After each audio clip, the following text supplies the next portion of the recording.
Hi guys, it's சினிமாபுரம். நான் உங்கள் எஸ்டிஹெச். இப்போ நம்ம வந்து எதை பற்றி பேச போகிறோம் பார்த்தீங்கன்னா, நேரு அப்படின்ற படத்தில் ரிவ்யூ தான் பார்க்க போகிறோம். இந்த படம் வந்து ஹாட்ஸ்டாரில் ரிலீஸ் ஆகிருக்குது. இது வந்து ஒரு மலையாள படம், ஓகேங்களா? ஆனால் தமிழ் டப்பிங் அவைலபிள் இருக்குது.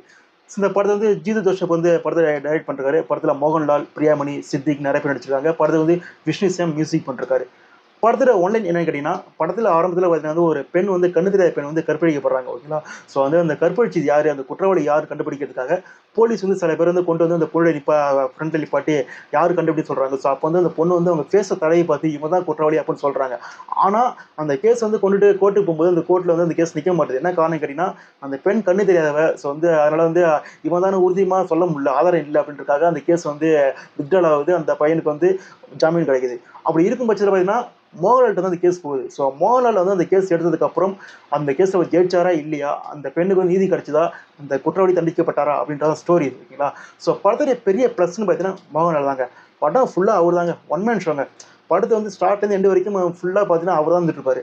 அந்த படத்தை தூக்கி நிப்பாட்டினே அவர் தான் சொல்லலாம். ஸோ அந்தளவுக்கு அவர் ஆக்டிங் அவ்வளோ சூப்பராக இருக்கும். முக்கியமாக சொல்ல போனால் ஒரு சீனில் வந்து கோர்ட்டில் வந்து ஆக்ரோஷமாக பேசுவார். இந்த காலத்து பெண்களுக்கு பார்த்தீங்கன்னா உங்களுக்கு தெரியும் போட்ட மாதிரி ஒரு டைலாக் வந்து ஆக்ரோஷம் பேசுவார். ஸோ அந்த டைலாம் பார்க்கும்போது அப்படி ஒரு கூஸ் பம்ஸாக இருந்துச்சு. ஸோ அந்தளவுக்கு வந்து படத்தில் அவர் ஆக்டிங் அவ்வளோ சூப்பராக அவ்வளோ ஆப்டாக இருந்துச்சு. ஸோ அதுக்கப்புறம் பார்த்தீங்கன்னா அது பிரியாமணியை சொல்லலாம். பிரியாமணி அப்பா வர ராஜசேகர், அது எதிர்த்து வக்கீல். ஸோ அவங்க நடிப்பு சொல்லலாம். எல்லா நடிப்பும் பார்த்தீங்கன்னா சூப்பராக இருந்துச்சு. யாரும் நடிப்பு வந்து குறை சொல்கிற மாதிரி இல்லை.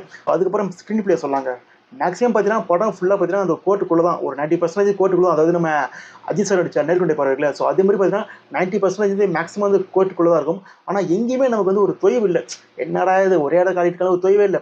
நெக்ஸ்ட்டு என்ன நடக்கும், நெக்ஸ்ட்டு என்ன சீனு, அவங்க எப்படி டிஃபெண்ட் பண்ணுவாங்க, அது என்ன ஆதாரம் கொடுப்பாங்க அப்படின்ற மாதிரி நமக்கு வந்து ஒரு கியூரியாசிட்டி கொடுத்து படம் ஃபுல்லாக அப்படி கொண்டு போயிருப்பாங்க. ஸோ அது பார்க்குறது அவ்வளோ சூப்பராக இருந்துச்சு. அதான் வந்து படத்துக்கு ஒரு பெரிய ப்ளஸ்ன்னு சொல்லலாம். அப்புறம் விஷ்ணு சேம் மியூசிக் பார்த்தீங்கன்னா வந்து கதைக்கு என்ன தேவையோ அதை அப்படியே கரெக்டாக கொண்டு போனாங்க. ஆனால் அந்த மியூசிக் வந்து நம்ம கதையை ஒருத்தர் அப்படின்னு கொண்டு போகுது. ஸோ அதுவும் சூப்பராக இருந்துச்சு பார்க்குறதுக்கு. மியூசிக் ஏரியாவும் நல்லா பண்ணியிருந்தாங்க, ஓகேங்களா? சரி, ஒரே ப்ளஸ்ஸாக இருக்குதா, என்னதான் மைனஸ் கேட்டிங்கன்னா, மைனஸ் சில இடத்துல இருக்குதுங்க. அது வந்து சில இடத்துல லாஜிக் மேலே இருக்குது.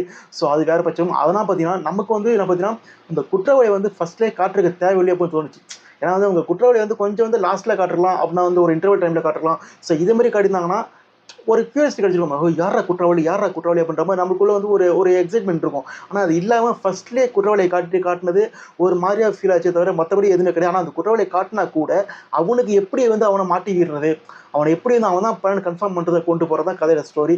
ஸோ அது பர்ஃபெக்டாக டைரக்ட் பண்ணியது. ஸோ அது அந்த படத்துக்கு ஒரு பெரிய ப்ளஸ்ன்னு சொல்லலாம். ஸோ இந்த படம் பார்க்கும்போது நமக்கு வந்து ஒரு இடத்துல தோணுச்சுங்க. ஏன்னா பார்த்தீங்கன்னா இது பண்ணால் ஈஸியாக முடிஞ்சிருமாடா கேஸு, இவன் தான் குற்றவாளி கன்ஃபார்ம் பண்ணல, ஏன் பண்ண மாட்டாங்கன்ற மாதிரி நமக்கு வந்து தோணிட்டே இருந்துச்சு. ஆனால் அந்த விஷயம் பார்த்தீங்கன்னா படத்து கிளைமேக்ஸில் டேரக்டர் யூஸ் பண்ணுறப்பாரு.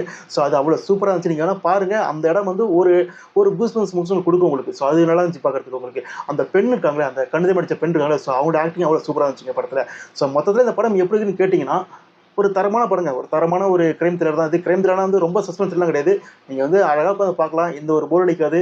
ஒரு நெக்ஸ்ட்டு ஒரு சீன்ஸ் உங்களுக்கு வந்துட்டே இருக்கும். என்ன ஆதாரம் கொடுப்பாங்க அப்படின்ற மாதிரி உங்களுக்கு ஒரு எக்ஸ்பிளைன் கொடுத்துட்டே இருக்கும். ஸோ அந்தளவுக்கு படம் வந்து ஒரு தரமான படம் தான். நீங்கள் பாருங்கள். ஹாட்ஸ்டாரில் தமிழ் டப்பிங் அவைலபிள் இருக்குது, ஓகேங்களா? ஸோ இந்த படத்துக்கு நம்ம எவ்வளோ ரேட்டிங் கொடுக்கலாம் பார்த்தீங்கன்னா 5க்கு 3.75 கொடுக்கலாம் சொல்லிட்டு மீண்டும் சந்திப்போம். Tata, bye bye.